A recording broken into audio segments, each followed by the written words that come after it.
A veces, los secretos más grandes de la historia no están en pirámides ni en tumbas perdidas, sino en el fondo del mar, ocultos a plena vista. Hoy vamos a sumergirnos en una historia que arranca a principios del siglo XX con un descubrimiento que iba a cambiarlo todo lo que creíamos saber sobre el mundo antiguo. Vámonos a 1901. Estamos cerca de la isla griega de Anticitera. Allí, un grupo de buceadores de esponjas, en una de sus inmersiones, se topa con los restos de un naufragio de la época romana. Y claro, el barco estaba a reventar de tesoros. Estatuas de mármol, de bronce, joyas, cerámica. Vamos, un auténtico botín arqueológico sacado de 45 metros de profundidad.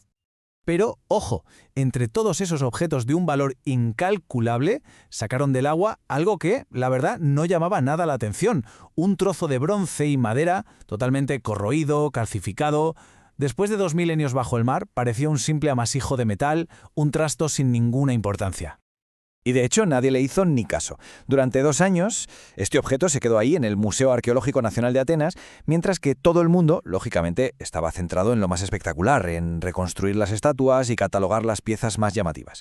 El trozo de bronce era sencillamente un misterio de segunda. Pero claro, aquí es donde la cosa se pone interesante.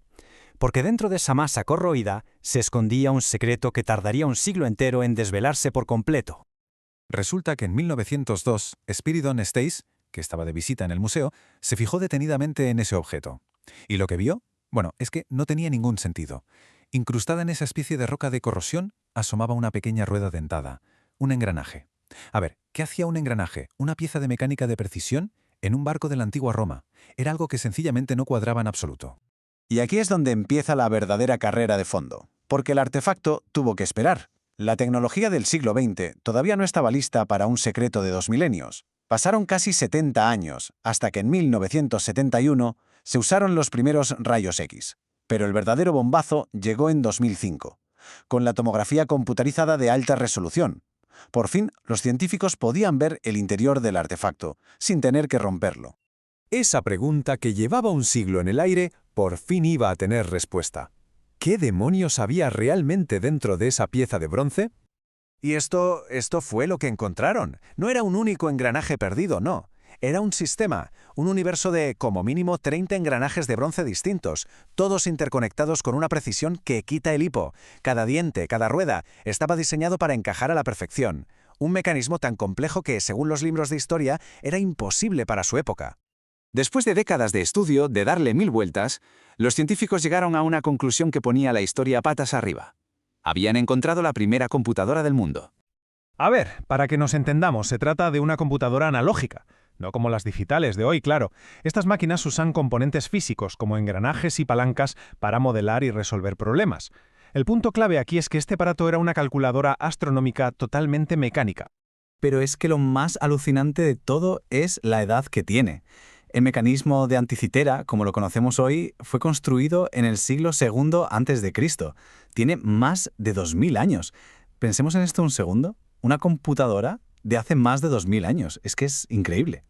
¿Y para qué servía? Pues era literalmente un cosmos metido en una caja de madera. Era capaz de predecir con una exactitud pasmosa eclipses solares y lunares, con décadas de antelación. Seguía el movimiento complejísimo del Sol y la Luna a través del zodiaco. También calculaba las posiciones de los planetas que conocían en la antigüedad y, por si fuera poco, hasta llevaba la cuenta del ciclo de 4 años de los Juegos Olímpicos. Pero es que la genialidad del aparato estaba en los pequeños detalles. Usaba un sistema de engranajes que se llama epicicloidal para simular la órbita irregular de la Luna, una solución de ingeniería brutal que literalmente no se volvería a ver en más de 1000 años. Era una auténtica obra maestra de la ciencia helenística. Y claro, todo esto nos lleva a la pregunta del millón, al mayor misterio de todos. Si los antiguos griegos tenían esta tecnología tan avanzada, ¿por qué desapareció? Es que no se ha encontrado nada ni remotamente parecido de esa época. Ni antes, ni durante muchísimos siglos después. Es como si se hubiera evaporado. Desapareció sin dejar rastro. Para que nos hagamos una idea de la escala de este asunto, no volvieron a aparecer en Europa máquinas con una complejidad parecida hasta los relojes astronómicos de las catedrales del siglo XIV. Estamos hablando de 1400 años de conocimiento perdido, 1 milenio y medio de salto hacia atrás, un vacío tecnológico inmenso. De hecho, el profesor Mike Edmunds, uno de los líderes del proyecto de investigación, lo resumió de una forma muy clara. Este dispositivo es extraordinario, el único de su tipo. Llegó a decir que su valor histórico es superior al de la Mona Lisa. Casi nada. O sea, que el mecanismo de Anticitera nos obliga a coger los libros de historia y, bueno, a replantearnos muchísimas cosas. Demuestra un nivel de ingeniería y de miniaturización que hasta ahora se creía absolutamente imposible para la época. Y todo esto al final nos deja pensando. Si un objeto tan increíblemente sofisticado pudo perderse, ser olvidado durante 2 milenios, y que lo encontremos de pura casualidad, Es que es inevitable hacerse una pregunta. Si este fue el único ejemplar que sobrevivió, ¿cuántos otros ingenios, cuántas otras maravillas tecnológicas de nuestros antepasados estarán todavía ahí abajo, perdidas en el fondo del océano, esperando a que alguien las encuentre? ¿Qué más hemos olvidado?